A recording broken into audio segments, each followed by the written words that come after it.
তোমরা যখন নামাজ পড়বে খুশু খুজুর সঙ্গে নামাজ আদায় করবে, ধীর স্থিরতার সঙ্গে নামাজ আদায় করবে। নামাজের মধ্যে তাড়াহুড়ো করো না। আমাদের দেশের লোক আছে নামাজে কখন যাই জানেন? যখন তাকবীর শুরু হয় তখন মসজিদে ঢুকে, আল্লাহু আকবার আল্লাহু আকবার আশহাদু আল্লা ইলাহা ইল্লাল্লাহ আশহাদু আন্না মুহাম্মাদান, তখন ঢুকছে মসজিদে, ছুটে উজু করে পার পার পার পার করে গিয়ে আল্লাহু আকবার নামাজে দাঁড়িয়ে দিয়ে। এখন মনে পড়ছে না দোকানের ক্যাশ বাস করতে চাবি লাগাইছি না লাগাই, নামাজে দাঁড়িয়ে টাকা গুনছে। আজ বেশ ভালো বিক্রি বাটা হলো না, আজ বেশ ব্যবসা ভালো চললো না। ফেরেশতারা আল্লাহকে বলছে আল্লাহ এখনো টাকা গুনছে। এরকম নামাজ হলে কত সুন্দর নামাজ হবে। আমি একটা জলসায় বলেছি, বাবা এগুলো পাইকারি নামাজ, পাইকারি নামাজ আমার আল্লাহর কাছে ঠাঁই পাবে না। আমার ভাইয়েরা, ওই জন্যে নামাজ কেউ ছাড়বেন না, নামাজ পড়বেন, পাইকারি নয়। আমার আল্লাহ রাব্বুল আলামিন বললেন আল্লাযীনা হুম ফি সলাতিহিম খাশিউন, তারা যখন নামাজ পড়ে খুশু খুজুর সঙ্গে নামাজ আদায় করে, ধীর স্থিরতার সঙ্গে নামাজ আদায় করে। আপনারা রমজান মাসে তারাবি পড়েন না? এ কথা বলুন, পড়েন না? পড়েন। কতক্ষণ সময় লাগে? 8 ঘন্টা 40 মিনিট, 1 ঘন্টা। আমি জানি মুম্বাইয়ে গুজরাটে যখন তারাবি শুনিয়েছি, 1 পারা পড়তাম, খতম তারাবি 1 পারা, 3 ঘন্টা সময় লাগতো। আলহামদুলিল্লাহি রাব্বিল আলামিন الرحمن الرحيم مالك يوم الدين إياك نعبد وإياك نستعين اهدنا الصراط المستقيم صراط الذين أنعمت عليهم غير المغضوب عليهم ولا الضالين। বুঝতে পারলেন না কি বললাম? কি বললাম? কোন সূরা পড়লাম? সূরা ফাতিহা। আর আমাদের দেশে নামাজ হয় আলহামদুলিল্লাহ মালিক ফেরেশতারাও খুঁজে পাবে না মাল পড়ছে কোথায়। আর আমাদের দেশের লোক বলে দারুণ পড়িয়ে দিলে, দারুণ পড়ে দিলে, হাই স্পিরিট একদম, একেই বলে পড়া। আমাদের দেশের লোক বলে। আর কোরআন বলছে কাদাবলাহাল মুমিনুন আল্লাযীনা হুম ফি সলাতিহিম খাশিউন। হে আমার নবী বলো, প্রকৃত মুমিন তারা, তারা যখন নামাজ পড়ে ধীর স্থিরতার সঙ্গে নামাজ আদায় করে, খুশু খুজুর সঙ্গে নামাজ পড়ে। দেখবেন যারা 5 ওয়াক্তের মুসল্লি আছে তারা নিজেদের বুকে হাত দিয়ে বলবেন, আমরা যখন রুকু করি আল্লাহু আকবার সুবহান রাব্বিল আযীম সুবহান রাব্বিল আযীম সুবহান সামি আল্লাহু লিমান হামিদা, তখন অনেক মুক্তাদির একবারও হয় না সুবহানাল্লাহ সুবহানাল্লাহ করতে করতে মাল উঠে পড়েছে।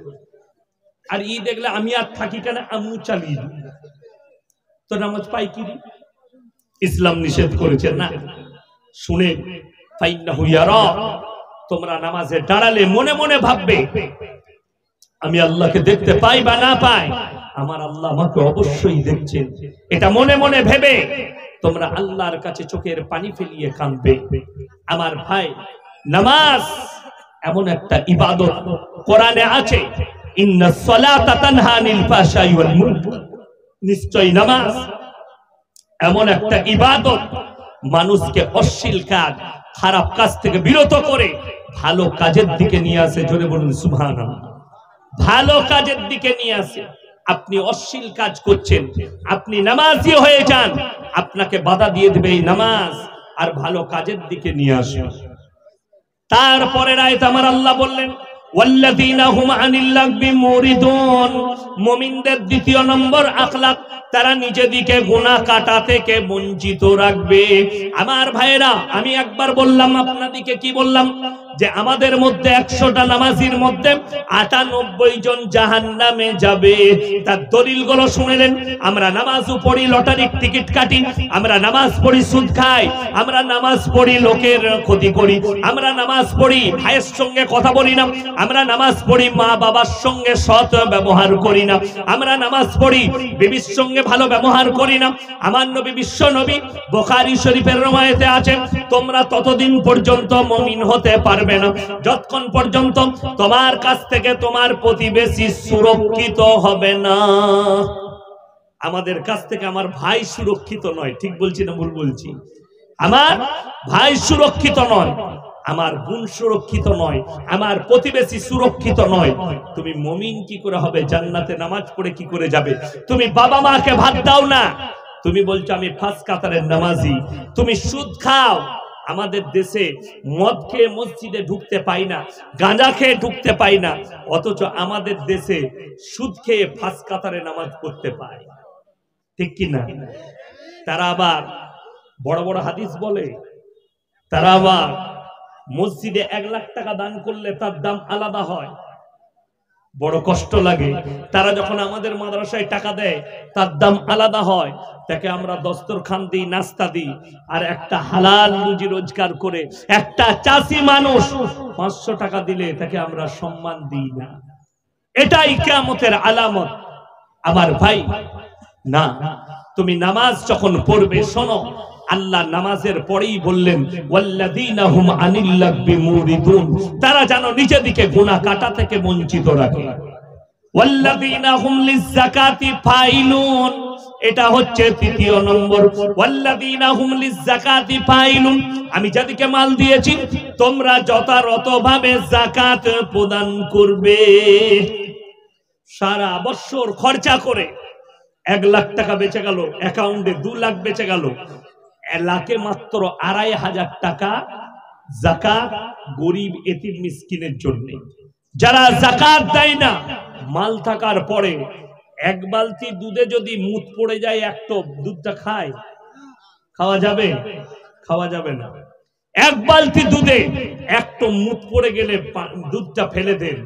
আর আপনি 10 লাখ টাকার মালিক, 1 টাকাও যাকাত দিলেন না, আপনি যাকাতের পয়সা খাচ্ছেন। আর আপনি যদি বলেন আমি ইসলাম মানি না, তাহলে তো শুয়োরের মাংস খেলেও দোষ না। কথাটা বুঝতে পেরেছেন না পারেননি? আমি একদম হক কথা বললাম। তুমি যদি বলো ইসলাম মানি না, তোর জন্য সব জায়েজ আছে, কোনো অসুবিধা নাই।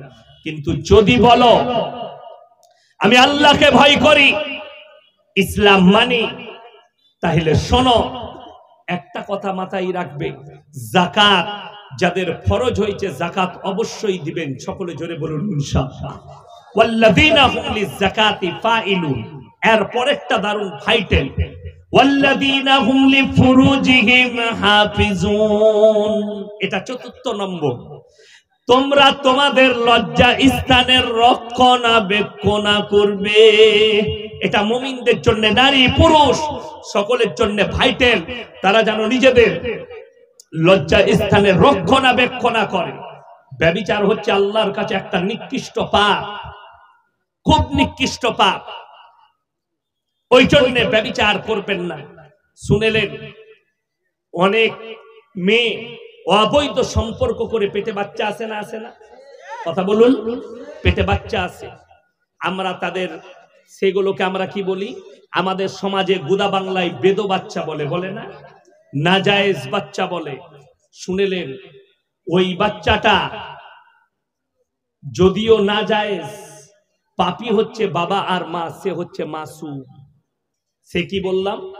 মাসুম। সেই বাচ্চা প্রসব হওয়ার পরে যদি মারা যায়, ওই বাচ্চাটা জান্নাতি। সকলে জোরে বলুন সুবহানাল্লাহ। এমনকি পৃথিবীতে যতগুলো বাচ্চা জন্ম নেয়, সবাই, আমার ভাই, যতগুলো ছেলে জন্ম নেয় সবাই হচ্ছে কি? জান্নাতি, মাসুম। তাতে সে অবৈধ হোক আর হারাম হোক, যারা পাপ করবে সেই মা বাপ পাপী হবে। কারা পাপী হবে? সেই মা আর বাপ। ওই জন্যে এই পাপটাকে জঘন্য পাপ বলেছে। পরের আয়াতটা শুনেলেন, ইল্লা আলা আজওয়াজিহিম, এটা 5 নম্বর। ইল্লা আলা আজওয়াজিহিম আও মা মালাকাত আইমানুহুম ফাইন্নাহুম গায়রু মালুমিন ফামান ইবতাগা ওয়ারাআ যালিকা ফাউলাইকা হুমুল আদুন। হে আমার বিশ্ব নবী, এরপরে 5 নম্বর বলো, তোমরা তোমাদের স্ত্রীর সঙ্গে সৎ ব্যবহার করবে। স্ত্রী ছাড়া যদি তোমরা অপরের সঙ্গে সম্পর্ক করো, তোমরা হবে আমার সামনে সীমা লঙ্ঘনকারী। আমাদের দোষ একটা আছে, ঘরে একটা বউ, ধুলিয়ান বাজারে আর একটা, ওটা হচ্ছে hello come here I love you. কি বুঝলি? বউকে কোনোদিন চামচ করে 1 চামচ ক্ষীর খাওয়াই না, একটা চকলেট এনে বউকে মুখে খাইয়ে দেয় না। বাড়িতে একবার এক টুকরো রুটি নিয়ে বউয়ের মুখে অনেকজন ভরে না, কিন্তু রেস্টুরেন্টে গিয়ে প্রেমিকাকে খাওয়ায়, আমি খাইয়ে দিচ্ছি তুমি খাও গো, তোমাকে ভালোবাসি। ঝাঁটা আর জুতো খাবি। এই আমাদের ছেলেরা বউকে ভালোবাসে না, মাকে ভালোবাসে না, কিন্তু 14ই ফেব্রুয়ারি কি পালন করে? Rose day. কি বুঝলেন? রোজ ডে, কিস ডে, তারপরে ছেলেলে। ছেলেটা জানেন না? ওই যেদিনে কিস হবে সেই দিনই তো ছেলে হবে।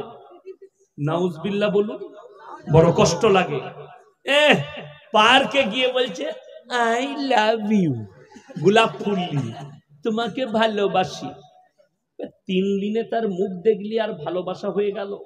যে মা তোকে 18 বছর পর্যন্ত পেলে বড় করেছে, বুকে দুধ পান করিয়েছে, তোমার কষ্টটা কষ্ট বুঝতে দেয়নি, সেই মেয়ের ভালোবাসা বাসি ভাত হয়ে গেল, পান্তা হয়ে গেল। আর 3 দিনকার ভালোবাসা। ওই জন্য তো যুবক আর যুবতীরা শোনো, 3 মাস ভালোবেসেছো, সেই মেয়েটাকে যখন বাপ বলছে তার সঙ্গে বিয়ে দেবো না, আমাদের পরিবারে মিল খাবে না, তোরই বলে আমি গলায় দড়ি দেবো, আমি মিস খাবো। কি বললেন? অনেকজন তো আবার মিচি মিচি কি বললেন গলায় দড়ি দিয়ে ঝুলে যায়। কি বললেন? আমরা গলায় পা দিয়ে মেরে দেবে ওকে, মরে গেলে তো ভালো হয়, ওরকম কুলোচ্ছনে চলে গেলে ওকে তো বাঁচিয়ে লাভ নাই। 3 মাসের ভালোবাসার জন্য তুমি যদি প্রাণ দাও, তোমার মায়ের 18-20 বছরের ভালোবাসার বদলা তুমি কি দিলে একবার বলো। ওটার হিসেব দিতে পারবে না কিয়ামতের দিনে। আমার ভাই সবাই হাত তুলে বলুন, বিবির সঙ্গে ভালো ব্যবহার করব, জোরে বলুন ইনশাআল্লাহ। স্ত্রীর সঙ্গে সৎ ব্যবহার। বলে দিই মুমিন কারা, মুমিনের ব্যবহারটা। আপনি ফজরের নামাজ পড়েছেন, মসজিদে বসে কোরআন পড়ছেন কিংবা তাসবিহ করছেন, সুবহানাল্লাহ সুবহানাল্লাহ আলহামদুলিল্লাহ তসবিহ করছেন। বেটা ছুটে এলো, আব্বা মায়ের শরীর খারাপ, তাড়াতাড়ি বাড়িতে চলো, চল যাচ্ছি। আবার তসবিহ শুরু করেছে। আবার বেটা 20 মিনিট পরে এসে বলছে, আব্বা তাড়াতাড়ি চলো, মায়ের খুব শরীর খারাপ। যাচ্ছে, বলো তো তসবিহ করতে দেখতে পাইনি। শরীয়ত বলছে, ইসলাম বলছে তার তসবিহটা কারো ঘাড়ে না হলে কোমরে গুড়ালে মসজিদ থেকে বার কর। তো তসবিহ থেকে বড় ফরজ বিবির কাছে ছুটে যাওয়া, ওষুধ এনে দেবো, ডাক্তারের কাছে নিয়ে যাব, পাটা একবার টিপে দেবো, মাথাটা একবার টিপে দেবো। বড় কষ্ট লাগে আমাদের যখন শরীর খারাপ হয়, একবার পাটা টিপে দাও তো, হ্যাঁ হ্যাঁ দাও দাও দাও, এইখানটা দাও, হুটোটা দাও, এইখানটা দাও তো, হ্যাঁ দাও দাও, হ্যাঁ দাও। খুব ভালো লাগে। রাত্রে 12টার সময় বলছে একটু চা করে নিয়ে এসো তো, মাথাটা ধরেছে। রাত 12টাই চা, রাত 2টোই চা, রাত 3টেই চা। যখন বলেছে তোমার খিদমত করেছে, তোমার সেবায় নিযুক্ত হয়ে গেছে, আর ধুলিয়ান থেকে ঘুরে এসে দেখছে বউ শুয়ে আছে, তুমি শুয়ে আছো কেন? বিরাট পায়ে লাগছে, একবার টিপে দাও। কিন্তু 2বার পায়ে করে দেবো, রোজ পায়ে জানতো না। এটা কিন্তু পুরুষদের আখলাক।